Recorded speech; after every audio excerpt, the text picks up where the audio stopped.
pembuatan makanan seperti halnya gorengan. Dan menurut Ibu, dalam produk mochi yang terbuat dari susu dan santan, apakah memiliki gizi yang sama?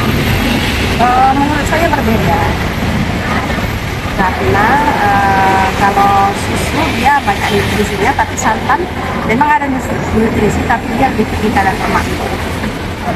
Dan menurut Ibu, dalam mochi yang terbuat dari susu dan santan dalam segi kesehatan apakah memiliki kesamaan dalam kandungan gizi?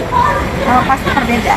Kalau dari segi kesehatan menurut saya lebih bagus menggunakan susu karena susu itu kita tahu komposisinya ya, ada vitamin, ada mineral, ada protein dan sebagainya. Kalau santan itu dia memang lebih tinggi kadar lemak.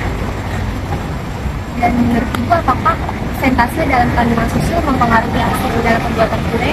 Dan sebaiknya untuk membuat produk kue seperti halnya mochi menggunakan persentase susu yang berapa persen? Kalau bisa persentasenya itu lebih tinggi susu dunia. Ya misalnya di atas 80%. Ya, 40%. Ya itu lebih bagus.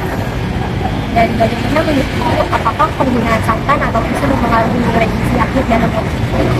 Itu sangat ya, sangat mempengaruhi sekali karena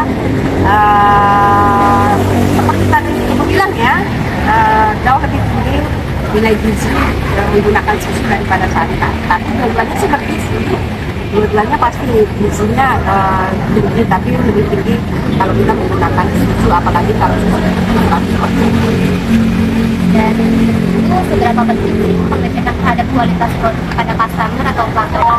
itu sangat penting sekali karena kalau kita nggak memperhatikan produk kita kepada pelanggan, misalnya hasil kita itu kurang memuaskan, pelanggan akan kecewa dan pelanggan itu akan enggan kembali untuk membeli produk.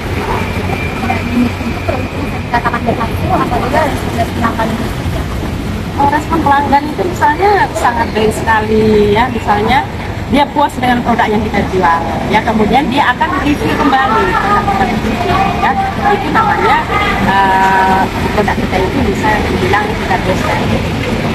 terakhir ya, juga apakah kita dapat berkolaborasi dengan tim profesional untuk mendapat saran terkait perbandingan hasil dalam membuat dan